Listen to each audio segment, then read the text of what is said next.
Oh man. So, having some car problems. You know, it's awesome. First time this happened, I wasn't gonna film it just because, you know, I figure every once in a while, you know, something happens when you do something and you screw something up. But second time it happened, it's just, you know, it's just kind of makes me mad. So, these bags in the back, I did not put them in. I had a shop put them in. Like covering up the microphone, but yeah. So I went to a shop and they're like, "Oh yeah, you want us to do it? We'll do it. A couple $100. That's what he told me." So I go to pick up my car, and well, we're gonna charge $300 for the labor and everything. And like I gave them all the parts, you know. I gave them the airline, I gave them the fittings, I gave them everything, the plates, you know, all the brackets, except for like one of these cups, and they had to fabricate one little thing up top. So they charged me $300 for labor, and then I get there to pick it up, and oh yeah, and when we went to do it, one of your struts blew out, so we just bought you a new one. Like, they didn't call me, didn't nothing, you know, just kinda, oh, here's an extra, you know, he'll pay for it. So I ended up paying $400 to have these two bags put in. This strut here was a brand new strut, and it kind of made me mad because I had two well, not brand new, they're used struts sitting right here in my garage. I still got one over under the toolbox, you know. I went out and I bought some extras just in case, you know, so if they called me, I would have been like, you know, oh, just hold off, no big deal, I'll bring you the other one tonight and you can finish it up in the morning. But nope, no. So I ended up paying $400 for this, alright, and then like, I don't even know how long it was after they did it. It wasn't too long after they had done it. I noticed the strut was like leaking all the oil out. So I messaged him. I didn't know what, they never told me which one they replaced. So I messaged him. I messaged him on Facebook, and I was like, which one was the one you replaced? And he goes, oh, that was the driver's side, which is the one that just blew out. So I was like, oh, so I paid $100 for a brand new strut because the old one blew out, and then a month later the new one just blew out. And then a couple of days later I lifted my car up and it wouldn't go down. And I was like, what on earth? So I get underneath and all the welds around the little cuppy thing here were busted, and the little cup is sitting down as far as it'll go, you know. So he says, bring it in, we'll have it fixed. Oh yeah, and by the way, bring the extra strut you have. So now we're on to strut number 3. I've paid for all 3 of these struts so far. You know, the original one on the car, I paid for that brand new one, and I paid for the used one. So that's 3 struts that they've gone through. You know, and they redo this, and they just kind of threw it together real quick because they're probably all upset, you know, that they had to redo their work and everything. So, you know, they just kind of ground off all their welds and everything, and they didn't paint any of it. Just kind of threw it back together. Like this side, they at least kind of like painted it, and it was painted the first time they did it. So this one lasted a little bit longer, but not too long ago I noticed, you know, I'm leaking fluid again. And then just last night I lifted up my car and the whole thing just kind of came crashing down on there. I don't know if you're going to be able to see it with the wide angle, and I can't see what you're looking at. But the whole strut's just kind of like crooked and like bent and different things. And like the whole thing just kind of like pushed back. So that's why it's down below here. You can see it's like all pinched and different things. You know, so the whole strut's just kind of screwed up. But there's like a ring inside of it, and when the strut goes like all funny like that, it just kind of, the little ring gets caught on top of the strut and different things, and it, you know, you lift it up and now I'm stuck up, and every time you hit a bump it makes this horrible clunking noise because it's metal on metal hitting each other. And I'm just, someone else is gonna help me redo this when I have some time. But now I'm gonna try to jack up my car and see if I can jack up on the bag and try to get it to relocate itself or whatever, so I can lower my car down at least. Goodness gracious. I'm just in a mood. I'm in a mood.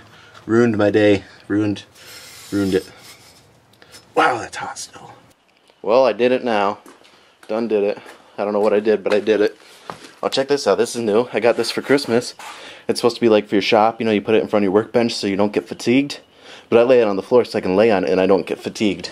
You know? I got one of them stupid creeper things over there, but with the floor like it is, we got like pavers in the middle of the garage here. You know, it's just, it doesn't work. I think it's got half the wheels it's supposed to, but yeah, check this out. I I got the bag popped back down.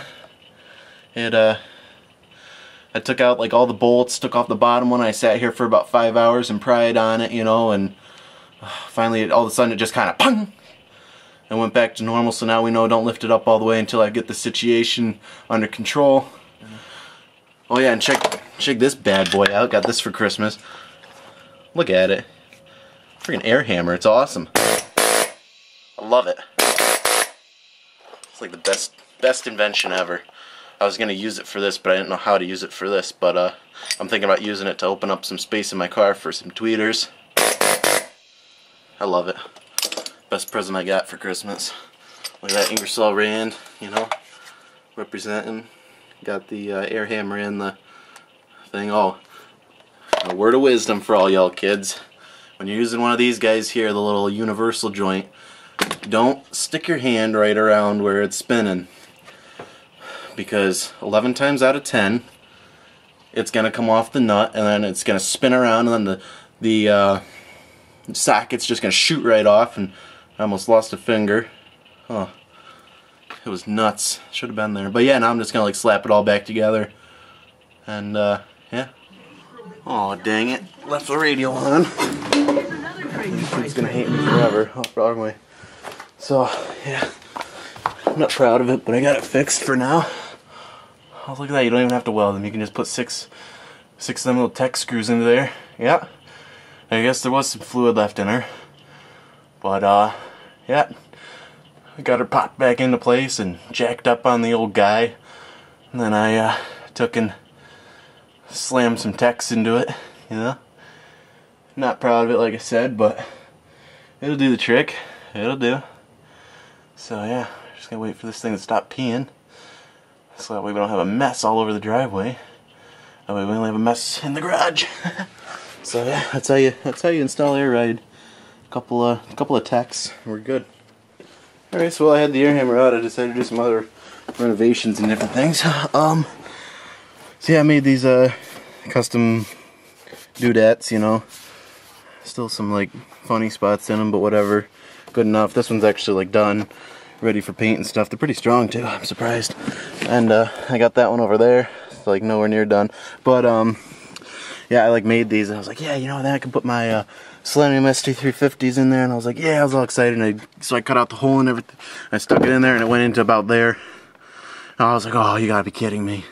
You know, this was like 2 months ago.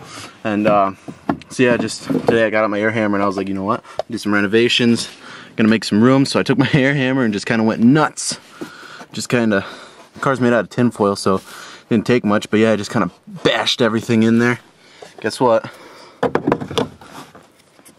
Like a glove. And I only punched through the car once, so only got one little ding right there, but it'll buff out. Actually, I don't think it will. Paint's chipping right off of it, but whatever. Whatever. Look, there's my finger. Oh. I gotta repaint parts of this window. But so yeah. Now I can like paint this and put my ST350 into it, and then I'll be so excited. I mean, I've had them in the car since I got them. They've been sitting up here underneath the amps, so yeah. That's what I'm saying.